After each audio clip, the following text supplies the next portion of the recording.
परमेश्वराच्या जवळ शरण भावानी जाणं, ती बुद्धी भगवंताच्या चरणावर समर्पित करणं आणि जे जे कर्म करतोय ते भगवंताला अर्पण करणं. यत् करोषि यदश्नासि यज्जुहोसि ददासि यत् यत् तपस्यसि कौन्तेय तत्कुरुष्व मदर्पणम्. तू जे जे कर्म करशील अर्जुना ते सगळं मला अर्पण कर. आता गंमत अशी आहे, माणसं फार हुशार हो. देवाचं म्हणणं आपल्या सोयीनी त्याचा अर्थ लावणारी माणसं समाजामध्ये बरीच आहेत. देव काय म्हणतात? भगवद्गीता साक्ष आहे, भगवद्गीतेत पुरावा आहे. देव म्हणतात तू जे जे करशील ते मला अर्पण कर. माणसं फार लबाड असतात. म्हणजे कुठलंही कर्म केलं तरी सुद्धा भगवंताला अर्पण केलं की ते पुण्याचंच काम आहे असं समजून काही मंडळी सामाजिक परिस्थितीचा किंवा सामाजिक भान न लक्षात ठेवता रोज संध्याकाळ झाली की सरकार मान्य होतात. आता मी यापेक्षा अजून स्पष्ट नाही बोलत. हा, सुज्ञास अधिक सांगणे न लगे. मग असं कर्म देवाला अर्पण करून चालणार आहे का? देवा जे जे कर्म करशील ते मला अर्पण कर असं तूच भगवद्गीतेत सांगितलंय ना. चला, चोरी केली तरी सुद्धा भगवंताच्या चरणावर अर्पण. स्वामी म्हणाले भिवू नको, मी तुझ्या पाठीशी आहे. असं जर चोरांनी विचार केला तर स्वामी म्हणतायत मी तुझ्या पाठीशी आहे, बिंदास फोड तिजोऱ्या. असं नाही चालणार. तुम्ही जे उत्तम कर्म कराल ते भगवंताच्या चरणावर समर्पित करायचंय. म्हणून तर आपल्याकडं परंपरा सांगते तया सत्कर्मी रती वाढो. माऊली सांगतात भूता परस्परे पडो मैत्र जीवांचे. सत्कर्म शब्द संतांनी वेळोवेळी वापरला. तुका म्हणे सत्य कर्मा भावे साह्य घातली या भये नरका जाणे. मग म्हणाले इथं जर खचलात, इथं जर कच खाल्ली तर तिकडचा रस्ता तुकोबराय आम्हाला दाखवतात. त्यामुळे इथं आलाय ना, सत्याची कास धरावी, कारण सत्य शिवाहून सुंदर हे. या जगामध्ये सत्या इतकं सुंदर काहीच नाही, सत्या इतकं परमपवित्र काहीच नाही. मग नेमकं सत्य काय आहे? सत्य तू विठ्ठला कागा दावियला हा जगदाकार. देवा परमेश्वराशिवाय दुसरं सत्य काहीच नाहीये. म्हणून श्रीमद भागवत महापुराणाच्या मंगलाचरणाचा श्लोक भगवंताचं स्वरूप सांगितलंय. सच्चिदानंद रूपाय विश्वोत्पत्त्यादि हेतवे तापत्रय विनाशाय श्रीकृष्णाय वयं नमः. देवाचं रूप सांगितलं सच्चिदानंद. भगवंत कसा आहे? सत्स्वरूप आहे, चित स्वरूप आहे आणि आनंद स्वरूप आहे. मग सत्य स्वरूप असलेला परमात्मा त्याच्या इतकं सुंदर काहीच नाही. म्हणून या जगात सत्य सुंदर आहे. म्हणून सत्याची कास धरावी. तुकोबराय म्हणाले सत्य असत्य असी मन केले ग्वाही मानियले नाही ये रमता. आम्ही बाकीच्यांचं ऐकलं नाही, आम्ही सत्य असत्याची पारख केली, पाहिली पुराणे, धांडोळीली दर्शने आणि मग एवढ्या हजारो अभंगांचा परिपाठ आम्ही समाजासमोर ठेवला. वेदांचा तो अर्थ आम्हासीच ठावा इतरांनी वहावा भारमाता. हा विश्वास तुकोबराय भक्तीच्या आणि परमेश्वराची आपल्यावर असलेली कृपा, त्या बळावर हा विश्वास आम्हाला देतात. त्यामुळे अशी सत्य बुद्धी आमची तयार व्हावी की जी परमेश्वराला समर्पित असेल. प्रत्येक कर्म भगवंताच्या चरणावर समर्पित असेल. बुद्धीचा निश्चय असा व्हावा की मी म्हणजे देह नाही, देहामध्ये असणारा जो कोणी आहे तो म्हणजे मी आहे. आणि तो मी म्हणजे वेदांताच्या भाषेत त्याला कुटस्थ चैतन्य असं म्हटलंय की तोच चैतन्य, तोच परमात्मा. त्याला माऊलींनी नाव दिलं जीवीची या जीवा प्रेम भावाची या भावा. जीवीची या जीवा प्रेम भावाची या भावा. जीवीची या जीवा प्रेम भावाची या भावा. जीवीची या जीवा प्रेम भावाची या भावा. तुझं वाचुनी केशवा, तुझं वाचुनी केशवा अनुनावडे जीवे अनुसरणी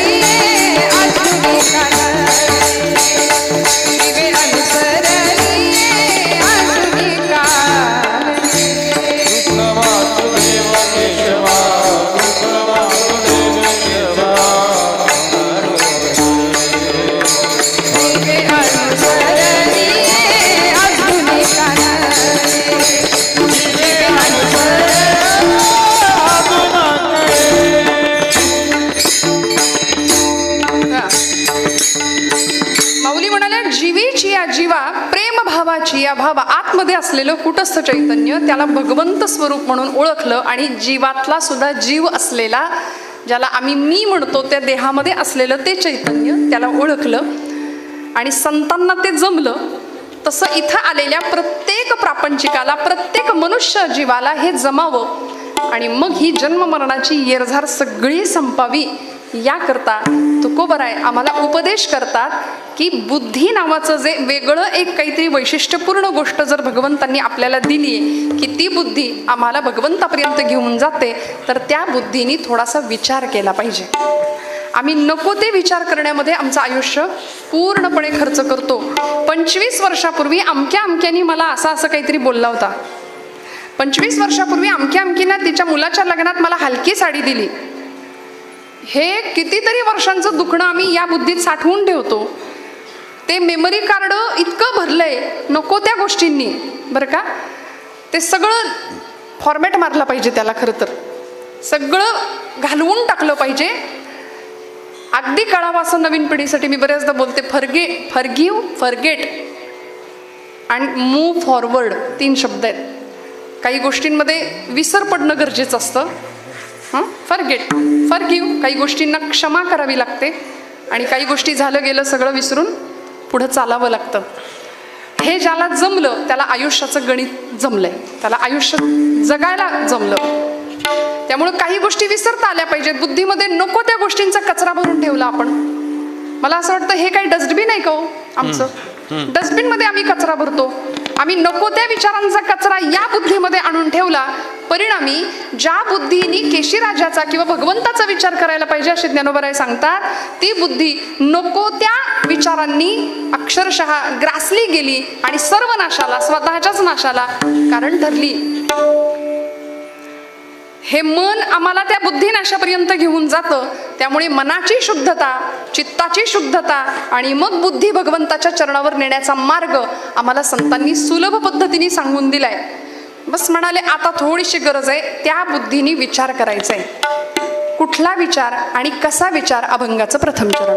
क्षण क्षण हाची करावा विचार, क्षण क्षण हाची करावा विचार, क्षण क्षण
सांगितलं आम्हाला, कारण महाराजांना माहिती आहे आम्ही विचार करणारी माणसं नाहीये. संतांनी विचार केला, महापुरुषांनी विचार केला, म्हणून आचार्यांना सुद्धा आम्हाला सांगावं लागलं, उपादानम किमस्तिह विचार सोयमीदृशः. कोहम कथमिदम जातम को वै कर्तास्य विद्यते. मी कोण, मला कुठं जायचंय, मी कुठून आलोय, हा विचार इथं आल्यानंतर मनुष्याने पहिला करावा. पण तो कधी करावा? अमुक वेळी करावा का? सकाळी उठल्याबरोबर, दुपारच्या वेळी, संध्याकाळच्या वेळी नाही. क्षण क्षणाहाची करावा विचार. प्रत्येक क्षणाला, प्रत्येक श्वासाला या जीवानी हाच विचार करावा. म्हणून तुकोबरायांनी चकार वापरला. हाची, क्षणोक्षणी हा असं म्हणता आलं असतं महाराजांना, पण महाराज म्हणले नाही, हा विचार सोडून दुसरं काहीच करू नका, कारण हा विचार तुमच्या जीवनाला खऱ्या अर्थी पथप्रदर्शन, उत्तम जीवनाला मार्गदर्शन केल्याशिवाय राहणार नाही. म्हणून सुंदर विचार सांगितला. क्षणक्षणा हाची करावा विचार. कशा करता? त्यांनी काय होणार आहे? तरावया पार भवसिंधू. ही भवरूपी, ही भवनदी आहे, हा संसार आहे, आणि हा संसार रूपी सागर पार करण्याकरता आम्हाला एक विचार करावा लागेल, महाराजांचं म्हणणं आहे. आणि तो विचार कधी? क्षणक्षणा हाची, प्रत्येक क्षणाला असा विचार करायचा. हा भवसागर म्हणजे नेमकं काय आहे? त्या भवसागरातून पार करणारा भगवंत आहे आणि सद्गुरू आहेत. तेषामहं समुद्धरता मृत्यू संसार सागरात भवामि न चिरात पार्थ मय्यावेशित चेतसाम. मी तुम्हाला या मृत्यूरूपी सागरातून बाहेर पाडणारे किंवा पार करून नेणारे असं जगद्गुरू भगवान गोपालकृष्ण सांगतात. संत आम्हाला या सगळ्यात सद्गुरू वाचोनी सापडे ना सोय. भगवंताशिवाय किंवा सद्गुरूंशिवाय आम्हाला तारणारं कुणी नाही. त्यामुळे या सगळ्या भवसागरातनं पार व्हायचं असेल तर प्रत्येक क्षणाला आमच्याकडून विचार व्हावा. काय विचार झाला पाहिजे? जन्माला आलेलो हे शरीर, या मृत्यू लोकामध्ये आम्हाला प्राप्त झालेला हा नरदेह एक दिवस जाणार आहे. हे एकदा मनात पक्क बसलं ना, का मग मिळालेलं आयुष्य लिमिटेड आहे, सीमित आहे, थोडंसंच आहे. कधी काय घडेल माहिती नाही, थोड्या वेळानंतर काय घडेल माहिती नाही. माहिती आहे का आपल्या सगळ्यांना? आता काही वेळानंतर नक्की काय घडणार आहे आम्ही भविष्य नाही जाणू शकत. बघा ना, माणूस स्वतःच्या सुरक्षेचा फार विचार करतो मंडळी. आम्ही छान सुरक्षित राहिलो पाहिजे. दोन गोष्टींचा हव्यास कायम असतो. सुख माणसाला हवंय पहिली गोष्ट, आणि दुसरी गोष्ट माणूस मृत्यूला घाबरतो. मरण नको, मृत्यू नको, पण जे जगातलं अटळ असलेलं सत्य आहे तेच आम्हाला नको आहे असं म्हणून चालणार नाही. मृत्यू नको असं म्हणणारी माणसं म्हणजे आम्ही सगळेच जीव मृत्यूला खूप घाबरतो. म्हणून अविनाश करी आपुलिया ऐसे महाराज म्हणाले, लावी मना पिसे गोविंदाचे. भगवंत स्वतः चिरंतन आहे, शाश्वत आहे, अविनाशी आहे. मग अविनाशी असलेल्या भगवंतासारखं तो आम्हाला बनवून टाकणार आहे. मग आम्ही मृत्यू भयापासून पण लांब राहू आणि खऱ्या अर्थी अमरत्व प्रदान आम्हाला झाल्याशिवाय राहणार नाही. त्यामुळे इथं आलेला जीव प्रत्येक वेळी मरणाला घाबरतो. कुठल्या क्षणी काय घडेल आम्हाला माहिती नाही. माणूस स्वतःला खूप जपतो. म्हणून टू व्हीलरवर प्रवास करणारी मंडळी म्हणतात, नको बाबा ॲक्सिडेंट होईल, आपलं फोर व्हीलरमधनं जाऊया. फोर व्हीलरमध्ये काही ॲक्सिडेंट होत नाहीत का? होतात. मी नकारात्मक बोलते असं समजू नका. फोर व्हीलरमध्ये सुद्धा अपघात होतोय. मग म्हणाले नको आजचा प्रवास आपण ट्रेनने करूया, ट्रेनचाही अपघात होतोय. म्हणाले नको विमानाने प्रवास करू, आता विमानाचाही बघितलं आपण. की नाही, काहीच सांगता येत नाही, कशाचाच भरोसा नाही. बरं म्हणले कुठंच नको जायला, सगळीकडे बाहेर पडलं की भीती, आपल्या घरातच बसूया. झाला भूकंप, भूकंप नाही झाला, घरात बसूया, काहीच नको, साधं ठेच लागून सुद्धा माणूस जातो. ज्याची वेळ आली त्याला जावंच लागतं, निमित्त कुठलंही कारण ठरतं. मग एवढं सगळं माहिती असून सुद्धा आपल्याला असं वाटतंय का की हे सगळं आपल्या ताब्यात आहे, आपल्या कंट्रोलमध्ये? नाही. वृक्षाचेही पान हाले त्याची सत्ता, राहिली अहंता मग कोठे. झाडाचं पान सुद्धा ज्याच्या सत्तेशिवाय हलू शकत नाही. यद्भयात वाती वातोयम सूर्यस्तपदी यद्भयात. ज्याच्या भयानी वारा वाहतो, ज्याच्या भयानी सूर्य आम्हाला प्रकाश देतो, तापतो, असा सगळ्या जगाचा मालक चालक असलेला परमात्मा तुझी या सत्तेने वेदांचे बोलणे. वेद सुद्धा ज्याच्या सत्तेने बोलतात, जे वेद सुद्धा ज्याचं गुणगान गाताना श्रुती नेती नेती म्हणती गोविंदुरे न इति न इति, असा वेदांना प्रश्न पडला. देव असा आहे, देव तसा आहे, नाही असा नाही तसा नाही, मग नेमका कसा आहे हा वेदांनाही प्रश्न पडावा. असा तो सर्व सत्ताधीश असलेला भगवंत, तो जर आम्हाला प्राप्त करायचा असेल तर तुकोबराय म्हणतात आम्हाला देहाची नश्वरता कळाली पाहिजे, देव जवळचा वाटल्याशिवाय राहणार नाही. विठ्ठल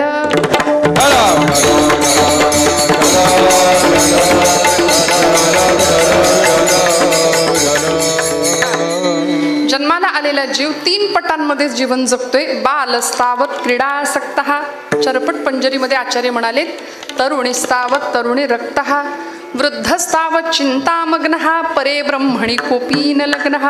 बालपण कशात गेलं? खेळण्यात निघून गेलं, नाही कळलं, निरागस अवस्था आहे, फार विचार नाही मंडळी करत.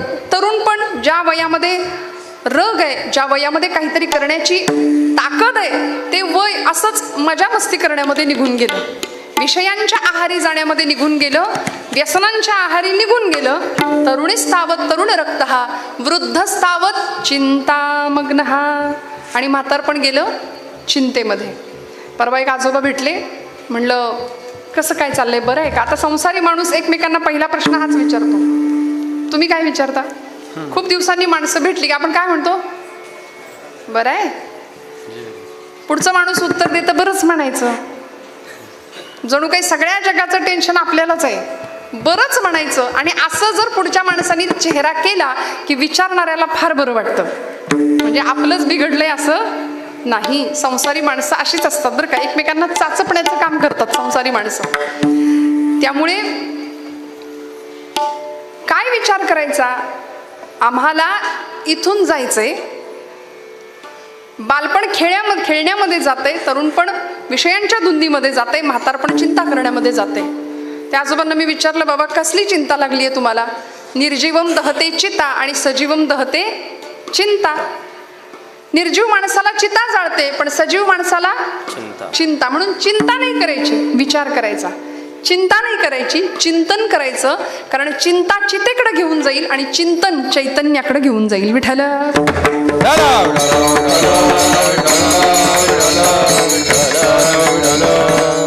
मग असं चिंतन व्हावं. त्यांना विचारलं, मला काही चेहरा त्यांचा बघवलं नाही. म्हटलं बाबा काय झालंय सांगा ना, एवढं आयुष्य उत्तम तुम्ही जगलात, 7 पिढ्या बसून खातील एवढं तुम्ही कमावलंय, इतकं सगळं छान असताना सुद्धा तुमचा चेहरा का बरं सतत चिंताग्रस्त आहे? ते म्हणले, बाई गं तुझं खरं आहे, 7 पिढ्या बसून खातील एवढं मी कमावलंय, पण 8वी पिढी काय खाईल याची चिंता लागली आहे मला. मनुष्य कुठल्याही गोष्टीची चिंता करतो आणि संसारामध्ये स्वतःला अधिकाधिक अडकवून ठेवतो, अधिकाधिक बंधनात फसवतो, अधिकाधिक. मग ही अडकणूक किंवा हे अडकणं आमचं बाहेर पडावं, हे गुंतणं संपावं आणि मग भगवंत आम्हाला प्रिय वाटावा, याकरता देहाची नश्वरता समजावून घ्यावी लागेल.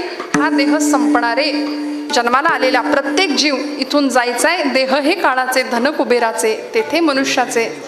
देह जाईल ही सगळी प्रमाणं आपल्या सगळ्यांना माहिती आहेत. भगवंत येणार आहे.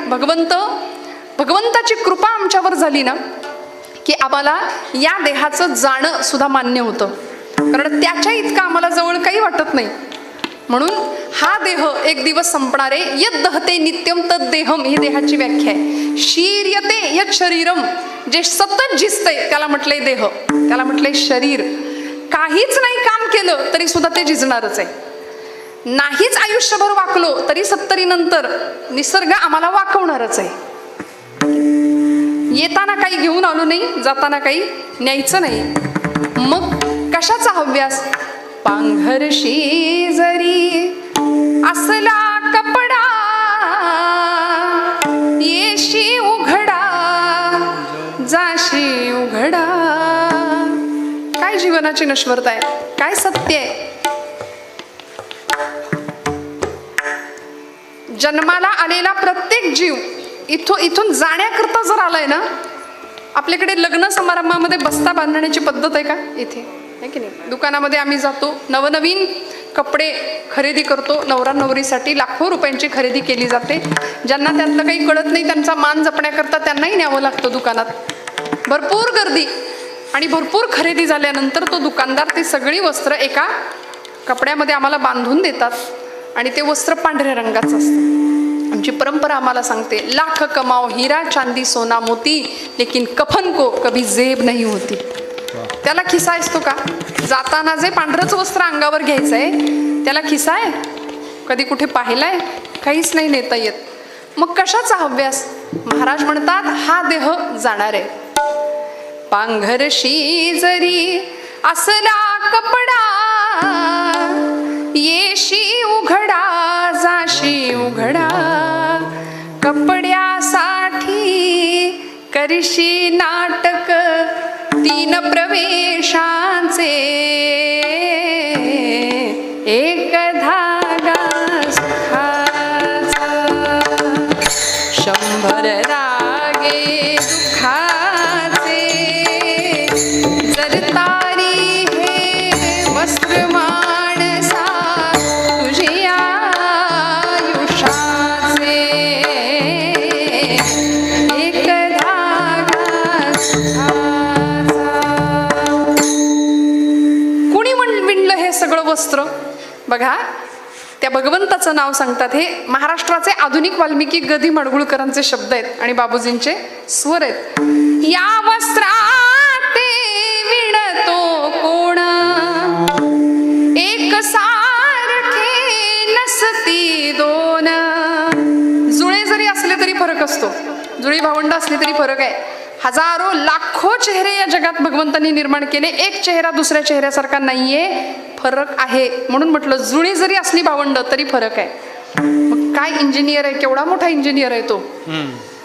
या वस्त्रात विणतो कोण, एक सारखे नसती दोन, कुणाल कळले त्रिखंडात या हात विण कर्याचे, एक धागा सुखाचा, 100 रागे दुःखाचे, जर तारी हे वस्त्र माणसा तुझी आयुष्याचे, एक धागा. विठ्ठल विठ्ठल.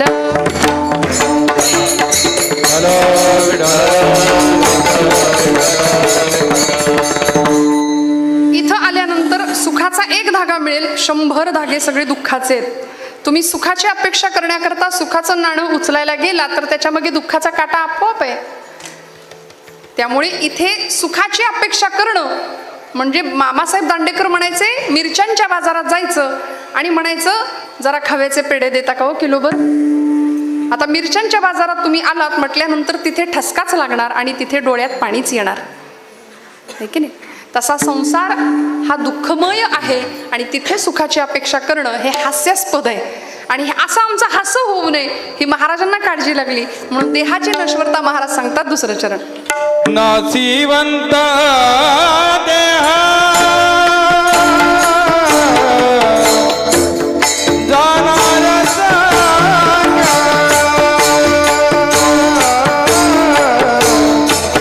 नासिवंत देहा जाणार सांगा,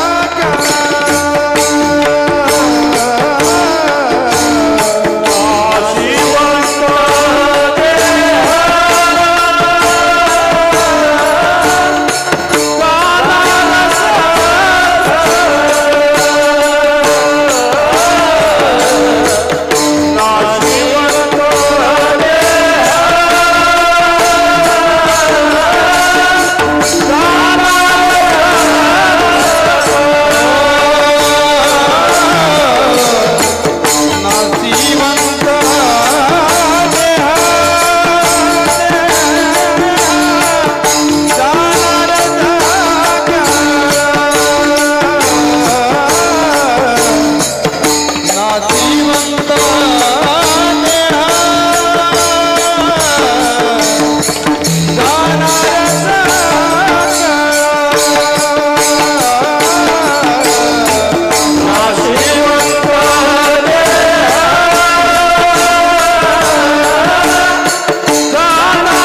मंडळींसाठी टाळ्या वाजवा जोरदार.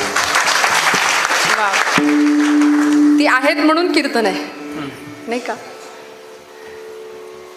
लावणी श्रुती मृदंग टाळ घोष हे सगळं असेल तर कीर्तनाचा आनंद आहे. आणि मग समाधीचे सुख सांडाव वाळुनी ऐसा या कीर्तनी ब्रह्मरस. देवाला आवडेल अशी कथा आपल्याकडून घडावी ही त्याची इच्छा असते. म्हणून तुका म्हणे कथा देवाचेही ध्यान समाधी लावून उभा असे. देव कीर्तनात नाचतो येतो डोलतो तसा देव कीर्तनात समाधी लावून उभा असतो. हे संतांचं म्हणणं आहे. म्हणून कीर्तनात श्रद्धेने बसावं बरं का. हा आता ती बया येते कीर्तनात येते की लोक आम्हाला भेटतात. ताई यूट्यूबवरचं कीर्तन रोज ऐकतो. तुमचं कीर्तन ऐकल्याशिवाय झोप लागत नाही. मला बरेच दिवस महाराज कळेना ही कमेंट मी पॉझिटिव्ह घेऊ की निगेटिव्ह घेऊ नक्की. कारण नामदेवांच्या कीर्तनात देव नाचत होता लोक डोलत होते. अहो इतका आनंद. होय अंग हरिरूप या पदाला नेणारं हे कीर्तन आहे. म्हणून परिवाराला धन्यवाद का द्यायचे. दुसरा कार्यक्रम अनेक मंडळी करतात पण इथे नामासमोर आपल्या वडिलांच्या स्मृतीप्रित्यर्थ भजन पूजन नामस्मरण अर्चन घडावं ही या परिवाराची धारणा आहे. आणि पहिलं पुण्यस्मरण तेवढ्यावर न थांबता दुसरं पुण्यस्मरण करावं आणि कायम भजन कीर्तनामध्ये आपण राहावं. पुढच्या पिढ्यांना हा वारसा आपल्याकडून सुपूर्त केला जावा. येथ वडील जे जे करीती तया नाम धर्म ठेवीती. बरे काकांच्या बद्दल मगाशी दादा बोलून गेले की दान सडळ हस्तानी करावं. इथे आल्यानंतर मी या जगाचं काहीतरी देणं लागतो. जगाचा तो भार आपुल्या शिरावर ऐसे थोडे तर वाटू द्या हो. अहो समाज बांधवांचं देश बांधवांचं या राष्ट्राचं या मातीचं मी काहीतरी देणं लागतो हा विचारच आम्ही करत नाही. क्षण क्षणाहाची करावा विचार. हे सगळं संपणार आहे ना तर मग अशा हाताने द्यावं की घेणाऱ्यांनी घेत जावं देणाऱ्यांनी देत जावं. आणि घेणाऱ्यांनी घेता घेता देणाऱ्याचे म्हणजे कापून घ्यायचे का इथून नाही ती देण्याची वृत्ती घ्यावी. आणि सुभाषितकार म्हणले शतेषु जायते शूरहा सहस्रेषु च पंडितः वक्ता दशसहस्रेषु आणि दाता भवती वानवा. सध्या समाजामध्ये दात्यांची वानवा म्हणजे दुष्काळ आहे. देणं नाही सगळं जमवायचं असतं आम्हाला. पहिला पै गाठी मारून सगळा पैसा आम्ही सेव्हिंगला जातो. उष्ट्या हाताने जुनी माणसं म्हणायची कावळा सुद्धा कधी हाकलला जात नाही. इतका फक्त स्वतःचा आणि स्वतःच्या प्रपंचापुरता आम्मी विचार करतो. मी आणि माझं चार भिंतींच्या आतलं विश्व आहे ते फक्त माझं, माझा मुलगा, माझं घर, माझी बायको, माझा परिवार हे सगळं. आणि मग वयाच्या 60 नंतर राग येऊ देऊ नका थोडंसं स्पष्ट बोलते. वयाच्या 60 नंतर 70 नंतर जेव्हा आपल्याच माणसांनी दिलेलं नाकारले पण आपल्या वाट्याला येतं तेव्हा आपल्याला कळतं देव सोयरा देव सोयरा देव सोयरा दिनांचा त्याच्याशिवाय कुणीच नाही. हे सगळं खोटं आहे ज्याच्यासाठी आपण आयुष्यभर हाडाची काढव केली. जीवाचं सगळंच तुम्हाला माहिती आहे माझं रक्ताचं एवढं सगळं करून 16-17 वर्षाचा मुलगा आपल्याच पित्याला म्हणतो तुम्ही आमच्यासाठी केलं काय. म्हणून ज्ञानोबाराय तुकोबाराय जगाचे बाप आहेत आई आहेत. पांडुरंग परमात्मा माय जगन्नाथ बाप जगन्नाथ अनाथांचा नाथ जनार्दन.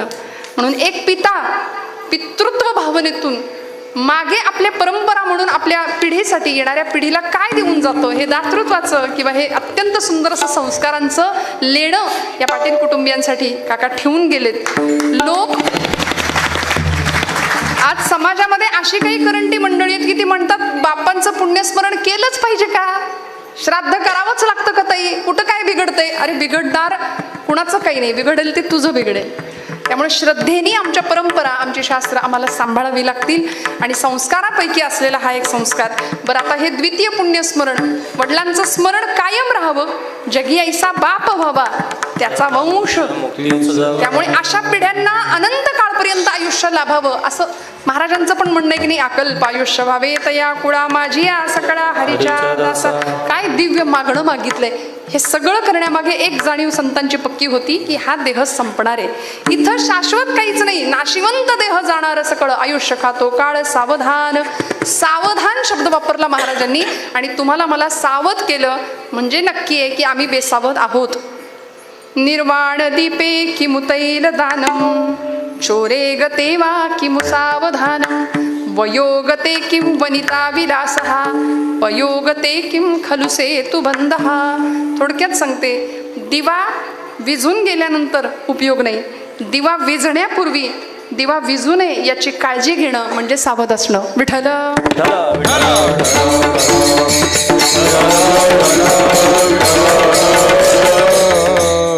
सुभाषितकार म्हणाले निर्वाण दीपे किमुतैल दानम. दीप विझून गेल्यानंतर तेल घालून उपयोग काय? दिवा विझण्याआधी तेल वेळच्या वेळी घातलं गेलं पाहिजे. चोरे गते वा किमु सावधानम. चोरी झाल्यानंतर सावधपणा उपयोग काय? चोरी होण्यापूर्वी सावध असणं फार गरजेचं आहे. म्हणून संतांनी आम्हाला वेळोवेळी सावध केलं. सावधान सावधान देशकाल वर्तमान अवघेची अव्यवधान. परिस्थिती इतकी भीषण होती 16व्या शतकातली, ज्यावेळी तुकोबराय होते, ज्यावेळी समर्थ रामदास स्वामी होते. नाथांचा काळ. यवनी आक्रमण परकीय आक्रमण आसमानी आणि सुलतानी संकटांनी ही माती, या मातीचे हाल केले लोकांनी, इथल्या लोकांचे हाल केले. परकीय आक्रमणं झाली. आमच्याच घरातल्या बाया बापड्यांना आमच्या डोळ्यासमोर ओढलं जात होतं आणि अब्रू लुटताना पाहण्यापलीकडे लोकांचा नाईलाज होता. इतकी भीषण भयानक परिस्थिती महाराष्ट्राच्या भूमीमध्ये निर्माण झालेली असताना तुकोबराय आम्हाला सावधतेचा इशारा देतात. भक्तीचा आणि शक्तीचा सुरेख संगम या महाराष्ट्रामध्ये होतो. म्हणून आमचा प्रत्येक वारकरी हा धारकरी सुद्धा असतो. हातामध्ये टाळ असतो. वेळ आलीच तर भजनही होईल आणि मग वारकरी असं म्हणून आम्ही शस्त्रही हातामध्ये घेऊ शकू. त्यामुळे सावधतेचा इशारा आहे. मग सावध कुठल्या कुठल्या बाबतीत व्हायचं? धर्माच्या बाबतीत आम्ही सावध असावं. आमच्या देश संरक्षणाच्या बाबतीत सावध असावं. देवळातला देवच ज्यांच्यामुळे सुरक्षित राहिला असे छत्रपती शिवाजी महाराज हिंदवी स्वराज्य संस्थापक तुकोबरायांच्याकडून दीक्षा घेतात धर्माची, शक्तीची, भक्तीची. आणि मग तुकोबराय सांगतात ना शिवंत देह जाणार सकळ आयुष्य खातो काळ सावधान. हे सावधपण तुमच्या माझ्या रक्तात आलं पाहिजे, माहिती असलं पाहिजे. पण काय होतं, एखादा आमच्या घरातलं मनुष्य किंवा आमच्या परिवारातलं मनुष्य निघून गेलं की त्याला आम्ही सोडवण्याकरता कुठे जातो? शेवटचा निरोप द्यायला आपण घाटावर जातो, स्मशानात जातो. धर्मराजानी यक्ष प्रकरणामध्ये त्या यक्षराजानी धर्माला महाभारतामध्ये प्रश्न विचारला की अहन्य हनी भूतानी गच्छन्ति यम मंदिरम तेषा स्थिरत्वमिच्छन्ति किमाश्चर्यम तत्परम. जगातलं सगळ्यात मोठं आश्चर्य काय आहे धर्मा? आणि युधिष्ठिराने उत्तर दिलं. म्हणाले महाराज, या जगातलं सगळ्यात मोठं आश्चर्य एकच आहे की माणसाला माहिती आहे की आपल्याला एक दिवस इथून निघून जायचंय, तरी सुद्धा मनुष्य मृत्यूला घाबरतो. हे जगातलं सगळ्यात मोठं आश्चर्य. अजून सांगू का? धर्मराज सांगतात की एखाद्या जीवाला किंवा एखाद्या मनुष्याला गेल्यानंतर त्याला निरोप देण्याकरता सगळा आप्तेष्ट नातेवाईक परिवार तिकडे जातात. यम मंदिरम, ते यमाचं मंदिर आहे, घाटावर जातो आपण. तिथे गेल्यानंतर पूर्णपणे अग्निसंस्कार झाला आणि माघारी येणारं माणूस अशा काही रुबाबात येतं की जणू काही आपला आणि या जागेचा काही संबंधच नाही. आम्ही अशा ॲटिट्यूडमध्ये माघारी फिरतो की आम्हाला जणू काही इकडे फिरकायचंच नाही. हे जे इतर माणसांचं वाटणं आहे ना, ते जगातलं सगळ्यात मोठं आश्चर्य आहे. विठ्ठल.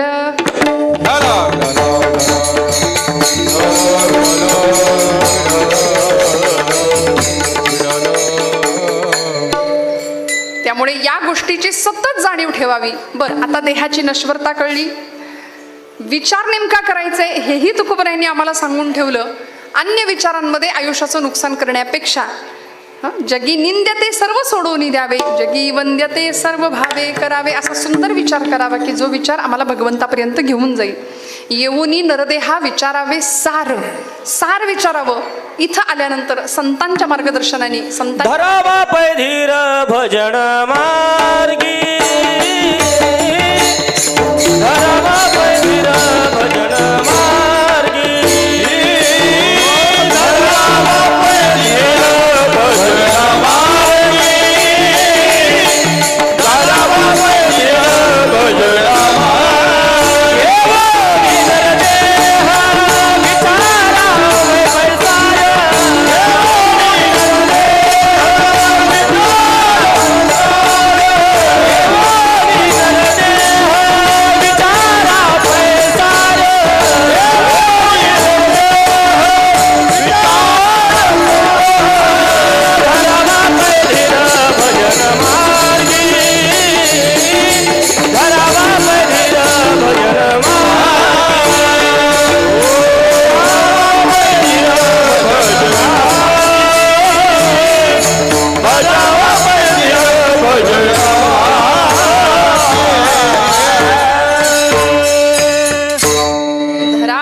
पै धीर भजन मार्गी. सार विचारलं पाहिजे, क्षणक्षणाला विचार केला पाहिजे. देह नश्वर आहे, देह जाणारे हा विचार केला पाहिजे. आणि हाच विचार भगवद्गीतेच्या माध्यमातून, ज्ञानेश्वरीच्या माध्यमातून संतांनी आम्हाला दिला. अर्जुनाला भगवंत सांगतात, तरी झडझडोनी महिला निघ, ये भक्तीची वाटे लाग, तै पावसी अव्यंग निजधाम माझे. किती विचार करायचा. यया आठा प्रहरा माझारी, तरी गा तू ऐसे करी. यया आठा प्रहरा माझारी, मोटके निमिषभरी दे तू जाच. क्षण क्षण आयुष्यातला अत्यंत महत्त्वाचा आहे, याची जाणीव तुकोबराय आम्हाला देतात. आणि मग हे सगळं कळण्याकरता माणसाला कळतच नाही. आजारी पडल्यानंतर आम्ही आपल्या मनाने औषधं घेतली तर जमतं का? आजारी पडलो की आम्ही, तो डॉक्टर नावाचा देव आम्हाला त्यावेळी आठवतो. आम्ही डॉक्टरकडे जातो. डॉक्टर आम्हाला प्रिस्क्रिप्शन लिहून देतात, अमुक अमुक गोळ्या, एवढ्या एवढ्या दिवसाचा कोर्स करा. आपण ते घेऊन येतो. डॉक्टरांना असं नाही म्हणत याच गोळ्या मी काळ खायच्या, नाही का. विश्वास ठेवतो आणि मेडिकलमध्ये जाऊन गोळ्या घेऊन येतो. घेऊन आल्यानंतर देवापुढं ते सगळी औषधं ठेवतो आणि त्याला आपला हळदी कुंकू वाहतो. नाही ना, ती औषधं घेतो आपण, सेवन करतो. 4 दिवस 10 दिवस जो काही कोर्स असेल तेवढा आपण पूर्ण करतो. का? कारण आमचा विश्वास आहे तिथे गुण येणार आहे. मग एखाद्या डॉक्टरवर आम्ही विश्वास ठेवतो, डॉक्टरच्या औषधाचा गुण येणार आहे हा आम्हाला विश्वास असतो. एखादा अंतराळवीर जातो अंतराळामध्ये, तो सांगतो मंगळावर अमुक अमुक आहे, सॅटेलाईट्सद्वारे चित्र पाठवली जातात. आम्ही विश्वास ठेवतो खरंच चंद्रावर अमुक असलं पाहिजे, मंगळावर अमुक असलं पाहिजे. आम्ही अंतराळवीरावर विश्वास ठेवतो, शास्त्रज्ञांवर विश्वास ठेवतो. एवढंच कशाला, कुणी जर विषाची बाटली आपल्या समोर धरली आणि सांगितलं हे विष आहे बरं का, आणि हे प्यायलं तर माणूस मरतो. महाराज मला म्हणतील का बघू बरं 2 थेंब मला पिऊन बघू दे. माझा नाही विश्वास हे विष आहे. विष पिण्याआधी आपण त्याच्यावर विश्वास ठेवतो की विषाने माणूस मरतं. भले त्या बाटलीत विष नसलं तरी सुद्धा आम्ही त्या बाटलीवर ही विषाची बाटली आहे कोणी म्हणजे आम्ही विषावर सुद्धा विश्वास ठेवतो. आम्ही सगळ्यावर विश्वास ठेवतो, पण आम्ही संतांवर विश्वास ठेवत नाही. संत चमत्कार करतात तिथे आम्ही विश्वास नाही ठेवत. तुकोबरायांचं वैकुंठ गमन आम्ही चर्चेत आणतो, माऊलींची समाधी आम्ही चर्चेत आणतो. लोकांनी समाधी उघडून बघण्याचा प्रयत्न केला. तुकोबरायांच्या वैकुंठ गमनासंबंधी अनेकांनी चर्चा केल्या. महाराजांचं वैकुंठ गमन झालं की स्वराज्यापासून काही अंतरावर असलेल्या देहूमध्ये छत्रपती तुकोबरायांचे गुरु तुकोबराय असताना त्यांचा खून झाला. या 2 गोष्टींवर महाराष्ट्रात चर्चा केली जाते. पण खरं सांगू का, कुणी कितीही काहीही म्हटलं तरी ज्ञानोबरायांनी संजीवन समाधी घेतली आणि तुकोबरायांचं सदेह वैकुंठ गमन झालं. हे त्रिकालाबाधित सत्य आहे. विठ्ठल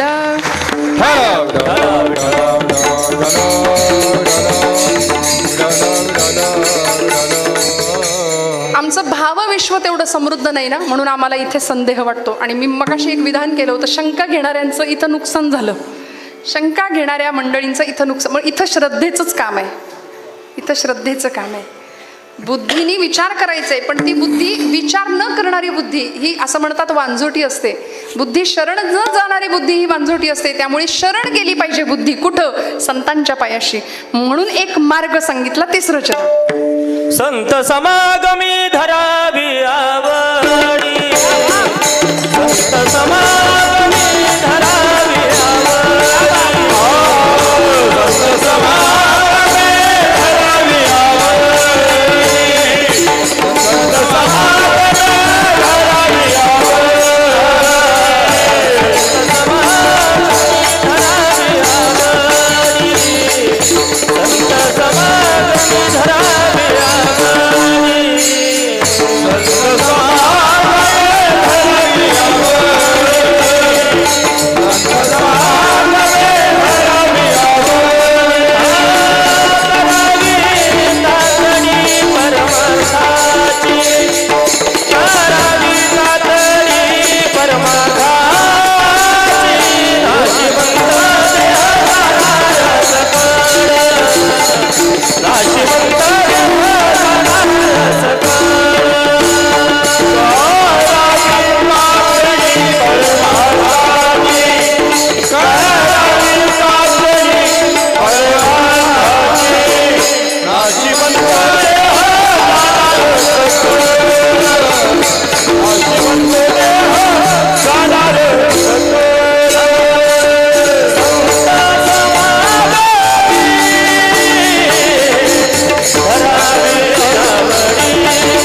संत समागमी धरावी आवडी. आमची आवड प्रपंचामध्ये आहे ना, ती प्रपंचातली आवड बाजूला व्हावी, परमार्थाची आवड निर्माण व्हावी आणि प्रपंचाची फक्त सवड असावी. सवडीचा प्रपंच आणि आवडीचा परमार्थ असावा. म्हणून संत समागमी धरावी आवडी, करावी तातडी परमार्थाची. तातडी शब्द वापरला कारण वेळच नाही.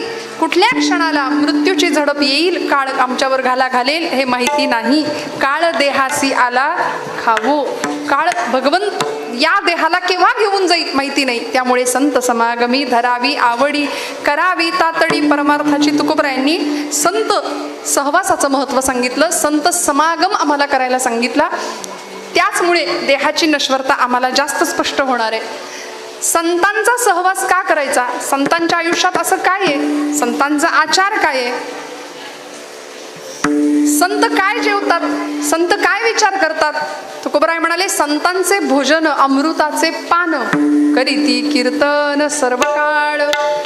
संतांचा आचार काय आहे? संतांचा विचार काय? संतांची आगावी प्रेमाचा सुकाळ, नाही तळमळ दुःखलेश. जिथं दुःखाला थारा नाही, विश्रांतीला वाटलं विश्रांती घ्यावी तर ती संतांच्या ठिकाणी जाते. दासबोधातलं वचन आहे, संत विश्रांतीची विश्रांती.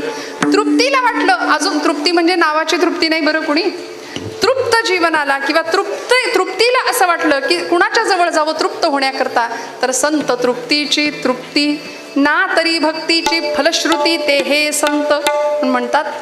संगत पंगत चुकली तरी चालेल पण संगत चुकता कामा नये. काय करते संगत आम्हाला? संगत आम्हाला जीवनमुक्त अवस्थेपर्यंत पोहोचवते. आचार्य म्हणाले, सत्संगत्वे निसंगत्वम, निसंगत्वे निर्मोहित्वम, निर्मोहित्वे निश्चलत्वम, निश्चलत्वे जीवनमुक्ती. संतांचा सहवास का करायचा? अनेक परीने आम्हाला संतांनी समजावून सांगितलं.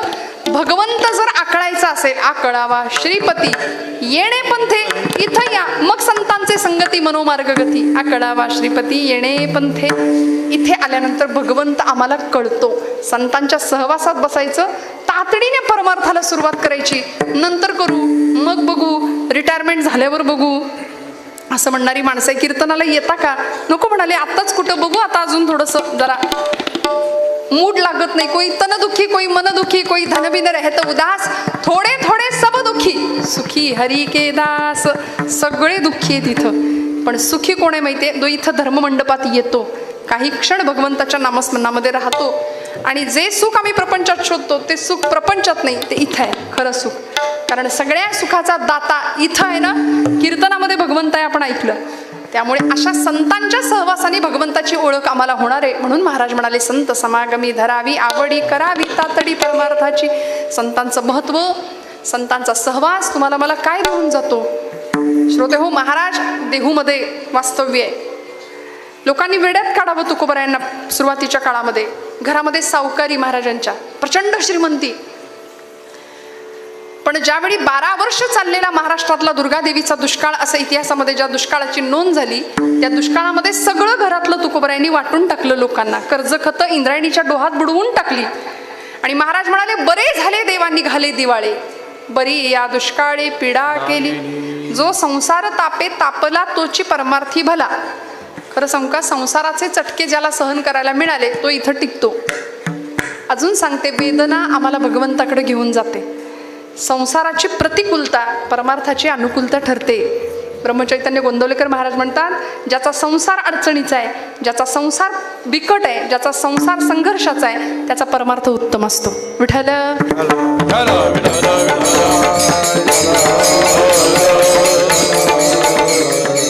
म्हणून तातडीनं परमार्थ करावा. ज्या तुकोबरायांनी भगवंताचं वेड लागलं आणि मग मी गातो नाचतो आनंदे, वेडा झालो मी तव छंदे, असं महाराजांनी ठामपणे सांगावं. देवा लागलं मला तुझं वेड, जगाने मला वेड ठरवलं तरी काही हरकत नाही. कोणी निंदा कोणी वंदा, आम्हा स्वहिताचा धंदा. कारण हित कशात आहे हे संतांना कळलं आणि तुम्हाला मला हिताचा मार्ग सांगितला. महाराज दुष्काळानंतर पांडुरंगाकडे जास्त ओढले गेले, संसाराचे चटके बसले. म्हणून देवा तू मला जवळचा वाटायला लागलास. भामनाथाच्या डोंगरावर जावं, तासन तास बसावं आणि काय करावं? तुका म्हणे होय मनाशी संवाद, आपुलाची वाद आपणासी. आपण आपल्याशी कधीच बोलत नाही. तुम्ही म्हणाल कसं बोलायचं? आपण आपल्याला फोन लावलाय का कधी? ते मुरारी बापू फार सुंदर सांगतात. ते म्हणाले, कभी खुद को फोन लगा के देखा है, एंगेज टोन सुनाई देगी. आपण आपलाच मोबाईल घ्यायचा, आता करू नका, नंतर करून बघा. आपण आपलाच मोबाईल घ्यायचा, आपलाच नंबर त्याच्यावर डाईल करायचा आणि काय होतंय परिणाम बघायचा. ते म्हणाले, कभी खुद को फोन लगा के देखा है, एंगेज टोन सुनाई देगी. अभी इस समय सभी लाईन व्यस्त है, असं ती बाई सांगेल आपल्याला. कारण आपण आपल्याशी कधीच बोलत नाही, आपण आपला श्वास कधी ऐकत नाही, आपण अंतर्मुख नाही, आपण बहिर्मुख आहोत. संतांनी आत डोकवायला सांगितलं म्हणून लोकांत करायचाच, पण लोकांतापेक्षा एकांताला जास्त महत्त्व संतांनी दिलं. म्हणून महाराज काय, माऊली काय, सगळे संत एकांतात जायचे आणि मग एकांत केल्यानंतर हृदयस्थ सीताकांत प्रकट होतो. हा संतांच्या जीवनाचा संदेश होता. भगवंत कधी भेटतो, आतमध्ये डोकवावं लागेल. आतला परमेश्वर कधी दिसेल, या हृदयामध्ये मी रामू असता सर्व सुखांचा आरामू, परिभ्रांतासी कामू विषयावरी. विषयचित्त मन झालं, आतला राम दिसेन असं झाला. आणि मग त्याची जर ओळख व्हायची असेल तर परत संतांकडे गेलं पाहिजे. संत आम्हाला त्याची ओळख करून देतील. साठविला हरी जेही हृदय मंदिरी, त्यांची सरली येर झार झाला सफल व्यापार. देवाला हृदयात साठवायचं कसं हे संत आम्हाला शिकवतात. संतांना तो मिळाला, संत आम्हाला तो देतात. कसा देतात, सहवासाने देतात. महाराजांनी नंतरच्या काळामध्ये कीर्तनाला उभं राहावं देहूमध्ये. लोकांची ही गर्दी देहूमध्ये, भरपूर कीर्तन लोक तुकोबरायांचं ऐकायला यायचे. छत्रपती शिवप्रभू तुकोबरायांच्या कीर्तनाला पुण्यामध्ये निवडुंगे विठोबाचं मंदिर, महाराजांचं कीर्तन आणि छत्रपती शिवाजी महाराज कीर्तनाला बसायचे. हा अधिकार आहे, ही श्रीमंती आहे या महाराष्ट्राची. या महाराष्ट्राचा राजा तुकोबरायांचं संत परंपरेचं वर्तन किंवा संत परंपरेचं अनुकरण करत होता. आणि ज्या तुकोबरायांनी गोड कीर्तन करावं, किती 1 तास 2 तास, 5-5 तास महाराजांचं कीर्तन, मन नाही पोट भरून मन भरून कीर्तन करावं. आणि पांडुरंग परमात्मा साक्षात कीर्तनामध्ये उभा राहायचा, आलिंगन द्यावं तुकोबरायांना. इतका सुंदर तुकोबरायांचा परमार्थ होता. करावी तातडी परमार्थाची महाराज म्हणतात. महाराजांचं कीर्तन देहूमध्ये जसं व्हायला लागलं ना, तसं आजूबाजूची मंडळी महाराजांना कीर्तनाला निमंत्रण द्यायला लागली. महाराज कीर्तनाला जायला लागले. लोहगावामध्ये तुकोबरायांचं कीर्तन एक दिवशी रंगलं. शिवबा कासार नावाचे महाराजांचे 14 टाळकऱ्यांपैकी एक टाळकरी होते. त्यांच्या घरी काही कारणानिमित्ताने तुकोबरायांचं कीर्तन उभं राहिलं. कीर्तनाला सुरुवात झाली. रामकृष्ण हरी नामाचा टाहो उच्चार झाला. सदा नाम घोष करू हरिकथा, तेणे सदा चित्ता समाधान. महाराजांनी गोड कीर्तन करावं. कीर्तन संपलं, सगळी पांगापांग झाली, लोक आपल्या घरी निघून गेले. आणि महाराज सुद्धा म्हणले, आता मी सुद्धा जायला निघतो. पूर्वीचा काळ, आता काही गाडी घोडे असं काही आता जसं साधन आहे तशी पूर्वी नव्हती ना. मग चालत प्रवास, लोहगाव ते देहू हा चालत प्रवास. रात्रीच महाराज निघाले. शिवबा कासार म्हणाले, महाराज राहा, आजच्या दिवस राहा, उद्या जा सकाळी. नाही म्हणाले, गेलं पाहिजे, आवली आहे घरी, गेलं पाहिजे. महाराज चालत निघाले आणि रात्रीच्या अंधकारामध्ये जात असताना समोरून एक चोरांचं टोळकं, एक 15-20 जणांचं टोळकं महाराजांच्या समोर आलं. त्यांनी विचार केला की आपल्यातला एक जण नेहमीच आहे, तो कमी आहे, आज गैरहजर आहे. म्हणले यांना घेऊया, हे काही कधी कुणाला नाही म्हणत नाहीत. महाराजांचा स्वभाव माहिती होता. म्हणाले, महाराज येताय आमच्या बरोबर? कुठे एवढं सुद्धा नाही विचारलं. संत कधी प्रतिक्रिया देत नाही बरं, आत्मानंदात मग्न आहेत. रामकृष्ण हरी, रामकृष्ण हरी. महाराजजी चला आमच्या बरोबर. महाराज म्हणले, चला. कुठं नेलं? आत्ता कुठं कीर्तन केलं तिकडंच चला म्हणाले. चला म्हणाले. या 15 चोरांना घेऊन महाराज शिवबा कासारांच्या घरी जातात. वाड्याचा दरवाजा उघडला जातो. सगळे चोर वाड्यामध्ये चोरी करण्याकरता घुसले, शिरले आणि तुकोबरायांनाच मदतीला बोलावलं. महाराज आतमध्ये जा, आतमधल्या सगळ्या वस्तू आमच्याकडे पोहोच करा. महाराजांनी करावं तसंच करावं. आणि बघता बघता हा सगळा कार्यक्रम चालू आहे आणि पहाटेचे 4 वाजले. 4 वाजले की जातिवंत संत, निष्ठावंत वारकरी शांत बसत नाही. उठा जागे भारे आता, स्मरण करा पंढरीनाथा, अविष्णू नामा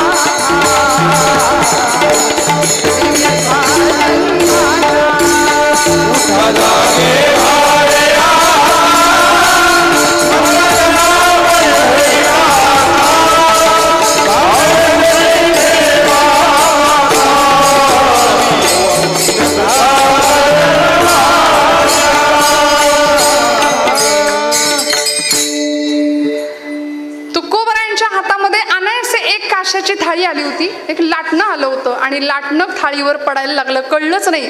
सुरू झाला महाराजांचा काकडा आणि महाराजांनी जसं उठा जागे भारे आता सुरू केलं तशी घरातली सगळी माणसं उठली. चोर म्हणले, अरे अरे अरे कुठून दुर्बुद्धी सुचली, यांनाच घेऊन आलो इथं. सगळे म्हणाले आता झाली फजिती, जिथं जागा मिळेल तिथं लपून बसा. सगळे लपून बसले आणि तुकोबरायांचं भजन चालू झालं. शिवबा कासार महाराजांकडे आले, महाराज घरी गेलाच नाही. महाराज म्हणले, गेलो होतो. मग परत कसे आला? सोबत कोण आलंय महाराज? महाराज म्हणले, एकटा नाही आलो, सोबत आलेत ना. कोण कोण आले? दिंडी आली आहे म्हणाले माझ्यासोबत. 15-20 सगळे ते चोर, त्यांना नाईलाजानी लपलेल्या जागेवरून बाहेर पडावं लागलं. आणि मग आता काय, महाराजांबरोबर काकडा करावा लागला. तुळशीच्या माळा गळ्यात घालून घेतल्या, बुक्का कपाळाला लावून घेतला. संतांच्या सहवासात आल्यानंतर होका दुराचारी विषयी आसक्त संत कृपे त्वरित उद्धरती. ब्रह्ममूर्ती संत जगी अवतरले, उद्धराया आले दीनजना. म्हणून महाराज म्हणाले, संतांचा सहवास मिळेल तिथं, मिळेल तेव्हा चांगल्या माणसांच्या संगतीत. संतांच्या बरं, संत नाही भेटले आता, संतांचे ग्रंथ आहेत आमच्याजवळ. ज्ञानोबा, ज्याला आई नाही ना त्यांनी माऊलींच्या ज्ञानेश्वरीला हात लावावा, माऊलींकडे जावं. म्हणून आज सगळा महाराष्ट्र माऊलींच्या समाधीकडे जातो. माझी माऊली म्हणून कडकडून मिठी मारतो. पंढरीश पांडुरंगाला पाहिलं तरी डोळ्यातनं घळघळ नेत्राश्रू वाहतात. ज्ञानोबारायांना विचारावं, माऊली तुमच्या जीवनाचं ध्येय काय आहे? तुम्ही कशा करता इथं आलात? काय विचार केला हो माऊलींनी? तुकोबरायांनी सांगितला, क्षणक्षणाहाची करावा विचार. पण माऊलींचा विचार काय होता? माऊली म्हणतात, परमेश्वराने मला इथं पाठवलंय कशा करता? अवघाची संसार सुखाचा करीन. मी इथं आल्यानंतर माझं कर्तव्य मी हे करणारे आणि मग आनंदाचे आवारू मांडू जगा. जय जय वो शुद्धे उदारे प्रसिद्धे अनवरत आनंदे वर्षतीये. हे माझ्या जन्माला येण्याचं ध्येय आहे, हे माझं साध्य आहे. आणि मग हे इथलं साध्य पूर्ण झाल्यानंतर जाईन गे माये तया पंढरपुरा, जाईन गे माये तया पंढरपुरा.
जीवन ध्येय निश्चित केलं. तुमच्या माझ्या जीवनाचं ध्येय निश्चित राहावं याकरता विचार सांगितला आणि त्याकरता संत सहवासाचं महत्व सांगितलं. संत समागमे धरावी आवडी, करावी तातडी परमार्थाची विठोबा रखुमाई.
क्षणाची करावा विचार, तरावया पार भव सिंधू, नाशिवंत देह जाणार सकड, आयुष्य खातो काळ सावधान. संत समागमी धरावी आवडी, करावी तातडी परमार्थाची, नाशिवंत देह जाणार सकळ, आयुष्य खातो काळ सावधान. विठ्ठल विठ्ठल.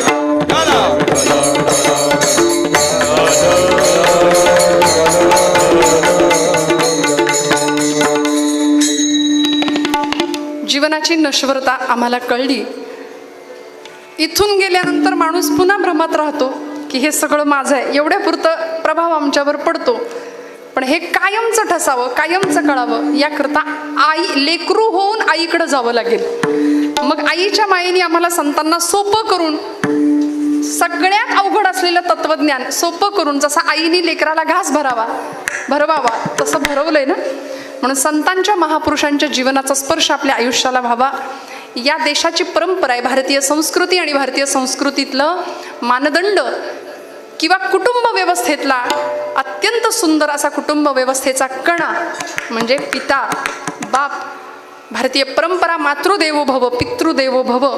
पण आज 16-17 वर्षाचं वय झालं की पित्याला विचारणारी मुलं आहेत की तुम्ही आमच्यासाठी काय केलं. 2 वर्षाच्या लेकराला एखादा बाप खांद्यावर घेतो आणि आपल्या सगळ्या इस्टेटीचा क्षणात मालक बनवून टाकतो की हा आमचा वारस आहे, हा आमचा पुढचा मालक आहे सगळ्याचा. इतकं सगळं देणं असून सुद्धा आजची पिढी चंगळवाद आणि भोगवादाच्या आहारी जातीये. त्यामुळे असा समाज, अशी पिढी, महाराज म्हणाले नाही पांडुरंगाकडे पंढरपूरला जाता आलं तरी चालेल, पण तुमच्या घरात एक पांडुरंग आहे आणि एक रखुमाई आहे. तिच्याकडं पहा, तिच्या पायाला स्पर्श करा. आणि हेच मी नाही, नामदेव महाराज सांगतात, माता विठ्ठल पिता विठ्ठल. नाही दुसरं काही केलं तरी माता पित्यांच्या चरणस्पर्शामध्ये भगवंत आहे ही जाणीव ठेवून एखाद्या वयोवृद्ध आपल्या आईकडे कधीतरी जावं, एखाद्या वयोवृद्ध पित्याकडे. मग गेल्यानंतर आम्हाला थोडं वाईट वाटतं, थोडा पश्चाताप होतो. हातातनं वेळ निघून गेल्यानंतर मग त्या कृतीला किंवा त्या गोष्टीला काहीच अर्थ राहत नाही. म्हणून मी इथं असलेली माझ्यापेक्षा मोठी मंडळी आहात आपण, मी उपदेशवाणीने अजिबात नाही बोलत, पण एक विनंती करते, आपल्या घरामध्ये जर वयोवृद्ध आपली माता असेल, पिता असेल तर खरंच जवळ जा. कारण इतक्या वर्षात आपण तो स्पर्श अनुभवलेला नाही की ज्या आईने आपल्याला मांडीवर घेऊन स्तनपान केलंय. त्या आईचा, त्या पित्याचा स्पर्शच आपण अनेक वर्षात विसरलो. कधीतरी त्यांचा एखादा सुरकुतलेला का असेल हात हातात घ्यावा आणि फक्त विचारावं की तुम्ही कसे आहात. बस सगळ्या जगाचं श्रीमंतीचं दान पदरात मिळाल्यासारखं त्या माईल बापांना वाटेल. आम्हाला नामदेव महाराज सांगतायत की अरे तुमच्या माझ्या घरामध्ये सर्वाभूती परमात्म तत्व, उपनिषदांचं तत्वज्ञान संतांनी सोपं सांगितलं. सर्वाभूती परमात्म तत्व, ईश्वर सर्वभूतानां हृद्देशेर्जुन तिष्ठति भ्रामयन् सर्वभूतानि यंत्रारूढानि मायया. हे गीतेचं तत्वज्ञान आम्हाला नामदेव महाराज सांगतात. सगळीकडे देव आहे. देव नेमका कुठे आहे? माता विठ्ठल, पिता विठ्ठल, बंधू विठ्ठल, गोत्र विठ्ठल, बंधू विठ्ठल, गोत्र विठ्ठल, तीर्थ विठ्ठल, क्षेत्र विठ्ठल, तीर्थ विठ्ठल, क्षेत्र विठ्ठल, देव विठ्ठल, देवपूजा विठ्ठल,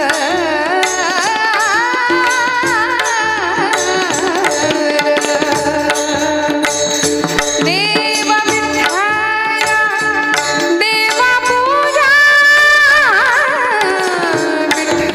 विठ्ठल, तीर्थ विठ्ठल, क्षेत्र विठ्ठल,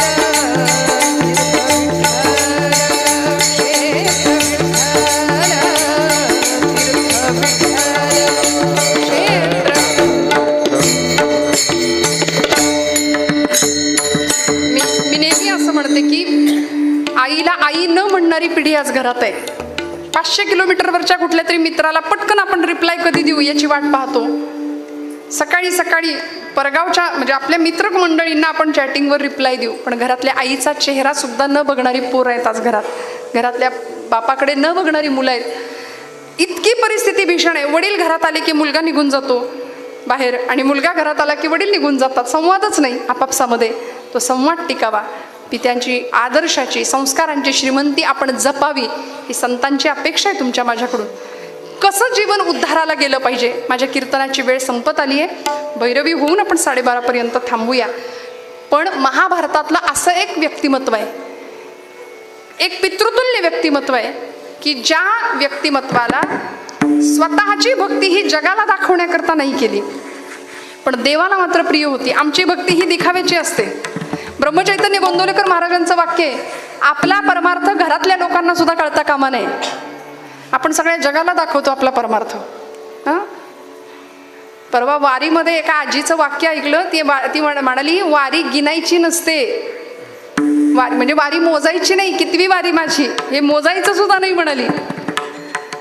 आम्ही इतकं केलं, आमचं नाम इतकं झालं, आम्ही इतकं केलं केलं मान्य, नाम एवढं झालं, पण साठलं किती हे महत्वाचं आहे. सारखंच जर विड्रॉल असेल तर बँकेत जसं साठत नाही ना, तसं आम्ही सतत देवाकडे गारणं गात राहिलो आणि सकाम भक्ती करत राहिलो तर आमचं नाम आम्ही केलं तरी ते सेव्ह नाही होणार, ते साठणार नाही. मग नाम साठलं पाहिजे. म्हणून अशी भक्ती महाभारतामध्ये ज्यांनी केली, ज्यांना राजा शंतनूंनी इच्छा मरणाचं वरदान दिलं होतं, असे पितामह भीष्माचार्य. भीष्म कौरव राज्याचे सेनापती होते. कौरवांच्या हस्तिनापूरच्या सार्वभौम साम्राज्याचे सेनापती. प्रचंड मोठी पात्रता असताना सुद्धा, प्रचंड मोठं सामर्थ्य असताना सुद्धा सेवेकरी म्हणून राहिले आणि सिंहासनाची सेवा केली आयुष्यभर. इच्छा मरणाचं वरदान असताना कौरवांशी एकनिष्ठ राहिले, पण भक्ती मात्र परमेश्वराची नितांत केली. अखंड कृष्णाय वासुदेवाय हरये परमात्मने प्रणतः क्लेशनाशाय गोविंदाय नमो नमः, अखंड स्मरण भगवंताचं करावं. पण कुरुक्षेत्रावर ज्यावेळी युद्ध सुरू झालं आणि त्या युद्धामध्ये कौरवांचे सेनापती म्हणून भीष्माचार्य लढतायत, तिकडच्या बाजूला पांडवांचा सेनापती अर्जुन आणि अर्जुनाच्या रथाचं सारथ्य करणारा साक्षात जगाचा बाप द्वारकेचा राणा गोपालकृष्ण सारथ्य करतायत. भीष्माचार्य पाहतायत, आज माझं केवढं भाग्य, द्वारकाधीशांचं दर्शन समोर घेतोय. पराक्रम दोघांचाही सगळे पाहतायत. युद्धाचा 9वा दिवस आहे. अर्जुनाने असा काही पराक्रम करावा, आपल्या आजोबांच्या अंगावर अक्षरशः बाणांची झाडी लावली अर्जुनाने. पितामह सगळे अंगावर घुसलेले बाण असे बाजूला काढत होते. देहाची चाळण झाली होती, पण धन्य वाटत होतं की आपल्या नातवाचा पराक्रम आपण पाहतोय, गोपालकृष्णांचं दर्शन आपण घेतोय. सगळ्यांना वाटलं आज पितामह भीष्म संपणार. युद्धाचे 9व्या दिवस आणि 9व्या दिवशीची संध्याकाळ, सूर्यास्त झाला आणि युद्ध संपवावं लागलं. कारण शास्त्र नियम असा होता या युद्धाचा की सूर्योदयाला युद्ध सुरू आणि सूर्यास्ताला युद्ध बंद करायचं. त्यामुळे जखमी अवस्थेतले पितामह भीष्म, सगळे पांडव, सगळे कौरव आपापल्या शिबिरामध्ये निघून गेले आणि सगळीकडे एकच चर्चा होती. कशाची? अर्जुनाच्या पराक्रमाची. कौतुक चालू होतं. आता अर्जुनाचं कौतुक चाललंय, मग चांगल्याचं कौतुक चांगली माणसे करतात, ते अनेकांना सहन होत समाजामध्ये असं असतं. त्यामुळे सगळ्यांना बरं वाटतंय, पण एकाला वाईट वाटलं. कोण होता तो? त्यांनी लगेच इमर्जन्सी बैठक बोलवली. दुर्योधनाने ताबडतोब मीटिंग बोलवली आपल्या शिबिरामध्ये आणि त्या बैठकीला कोण कोण होतो? आदल्या रात्रीच मतं बदलतात की नाही? जाऊ दे ना, अजून स्पष्ट सांगत नाही, पण सुज्ञास पटकन लगेच कळतं काय म्हणायचं असतं. त्यांनी लगेच बैठक बोलवली आणि या बैठकीला कर्ण, शकुनी मामा, दुःशासन आणि मग दुर्योधन अशी 4 माणसं बसली. दुर्योधनाने प्रश्न उपस्थित केला मामांसमोर. मामा, आज 9 दिवस झाले युद्धाला सुरू होऊन माझ्या 100 भावांपैकी निम्म्यापेक्षा जास्त भाऊ संपले आणि त्या पांडवांपैकी एकाही वीराला आपण कोणी मारू शकला नाही. या युद्धाचा परिणाम काय होणार, असा प्रश्न दुर्योधनाने विचारला. त्याचं बोलणं ऐकून शकुनी मामा थोडे हसले. आणि त्यांचं हसणं म्हणजे काय, ते सूचक असतं काही लोकांचं हसणं. बघा, दुर्योधनाला लक्षात आलं मामांना काहीतरी बोलायचंय. म्हणले, मामा बोला, काय बोलायचंय ते. शकुनी मामा ते काही शकुनी नव्हते, ते अपशकुनी होते खरं तर. शकुनी मामा म्हणले, दुर्योधना बोलू आवडेल तुला? हो बोला. अरे म्हणाले, येड्या तू फसलायस, तू भीष्मांना सेनापती केलंयस ना, इथं फसलाय. कारण असा शत्रूला फितूर असलेला सेनापती आपल्या कामाचा नाही. ते नावाला आपली चाकरी करतायत असं दाखवतायत, पण रक्षण पांडवांचं चाललंय. दुर्योधनाला खरं वाटे ना, माझ्यावर विश्वास नसेल तर आत्ता जाऊन भीष्मांच्या शिबिरात जाऊन बघ काय सुरू आहे. दुर्योधनाला चिंता पडली, म्हणाला भीष्मांना सेनापती पदावरून बाजूला करून मी सेनापती दुसरा करू कुणाला. शकुनी मामा म्हणले काळजी कशाला करतो, हा तुझा मित्र तुझ्या शेजारी बसलाय ना, जीवाला जीव देणारा, जिच्या समोर ज्या शक्ती पुढं काळ उभं राहायला घाबरतो असा काळावर सुद्धा विजय मिळवणारा कर्ण नावाचा तुझा मित्र असताना तू काळजी कशाला करतो, त्याला सेनापती करून टाक. दुर्योधनाला खरं वाटे ना, तो खरंच अर्ध्या रात्री भीष्मांच्या शिबिरात गेला आणि तिथं गेल्यानंतर कानावर शब्द पडले, श्री कृष्ण गोविंद हरे मुरारे, हे नाथ नारायण वासुदेव, प्रद्युम्न दामोदर विश्वनाथ, मुकुंद विष्णू भगवन नमस्ते. शब्द कानावर पडले. भीष्माचार्य भीष्म नामस्मरण करतायत भगवंतांचं आणि भीष्मांच्या मुखातलं नाम ऐकलं आणि मामांचं बोलणं दुर्योधनाला पटलं. दुर्योधन पटकन आत गेला आणि म्हणाला, आजोबा उद्याच्या दिवसात पांडव संपले पाहिजेत, हा माझा आदेश आहे. भीष्माचार्य भीष्म पितामह म्हणाले, दुर्योधना अरे वेळ काय काळ काय, तू कुठल्या वेळी शिबिरात आलास, माझ्या जखमा बघ अंगावरच्या, माझं वय बघ आणि काय लावलेस, उद्याच्या दिवसात पांडव संपले पाहिजेत. पांडवांना संपवण्याकरता जी तुझी सत्याची बाजू असावी लागेल ते काय आहे तुमचं, आजपर्यंत केलेलं सगळं कर्म आठव. सत्य जिथे असेल ना दुर्योधना तिथे विजय असतो. ते काही नाही उद्याच्या दिवसात पांडव संपले पाहिजेत. भीष्म म्हणाले, पांडवांना संपवणं विजय मिळवणं हे माझ्या हातातलं नाहीये, आपलं कर्म चांगलं ठेवावं, आपल्याकडे विजय निश्चित असेल. दुर्योधनाने आरोप करावा, पितामह तुम्ही आमच्याशी भेदवृत्तीने वागता, कपटवृत्तीने वागता.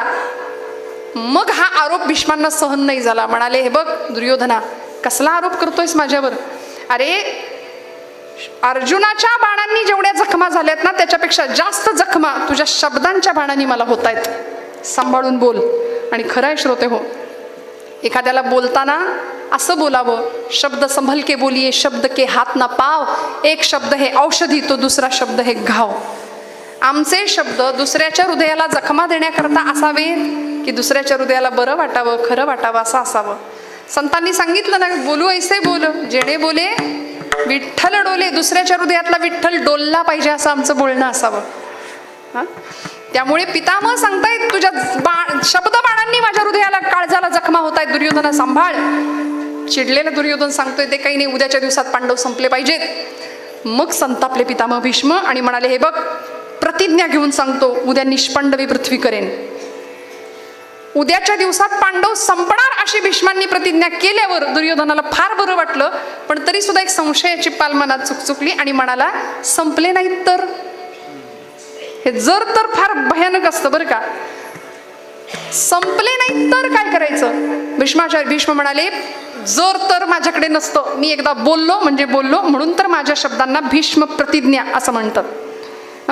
ज्या शब्दांमध्ये फेरबदल होऊच शकत नाही, मी बोललो म्हणजे बोललो, उद्याच्या दिवसात पांडव संपणार.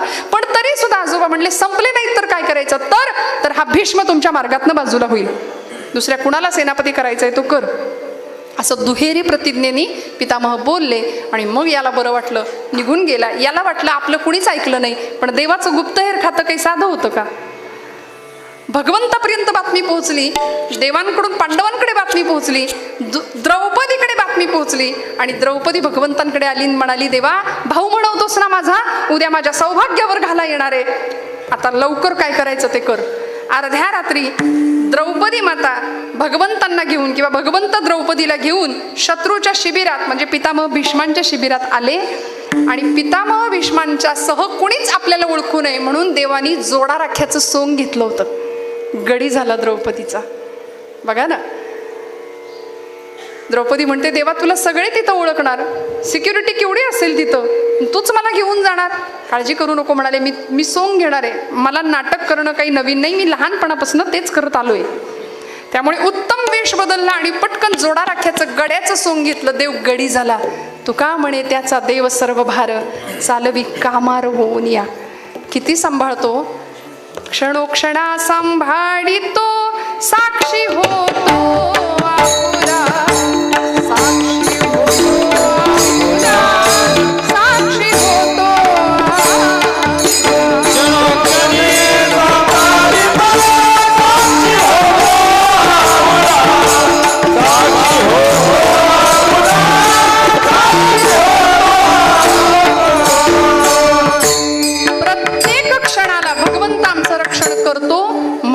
याचा विचार क्षणाक्षणाला करायचा आहे. भगवंत द्रौपदीला घेऊन भीष्मांपर्यंत पोहोचतात, बाहेर उभे राहतात, कारण भीष्मांच्या शिबिरात प्रवेश नव्हता कुणाला. 3 माणसांना प्रवेश होता. एखादा महात्मा असेल, साधू असेल, 2 एखादी सौभाग्यवती पतिव्रता स्त्री असेल, आणि 3रं साक्षात गोपालकृष्ण असतील. 3घांनाच प्रवेश होता. भगवंत म्हणले, मी तर तुझा गडी झालोय, मला नाही आत सोडणार, मी बाहेर थांबतो, तू जा. द्रौपदी म्हणाली, मी आत जाऊन बोलू काय? अरे पितामह भीष्म देवा समोर आहेत, प्रतिज्ञा घेऊन बसले उद्या पांडवांना मारण्याची, मी बोलू तरी काय? तू फक्त जा म्हणाले. द्रौपदी आतमध्ये गेली. असा तो पडदा होता मध्ये. पलीकडे पितामह भीष्म आहेत, अस्वस्थ आहेत, येरझाऱ्या घालतायत, नातवांना मारण्याची प्रतिज्ञा केली आहे. आणि मग स्वतःलाच दोष देताय की अरे आपलेच नातू मारायचे, आपलीच वंशवेल तोडून टाकायची. असा जर उद्या कुणावर प्रसंग आला, आता ती कुंती किंवा द्रौपदी माझ्या समोर आली तर मी काय म्हणू, असं म्हणायला आणि द्रौपदी समोर यायला. द्रौपदीनं मुखावर वस्त्र घेतलं होतं, ते वस्त्र बाजूला केलं. हातातल्या कंकणांचा आवाज नमस्कार करताना भीष्मांच्या कानावर गेला.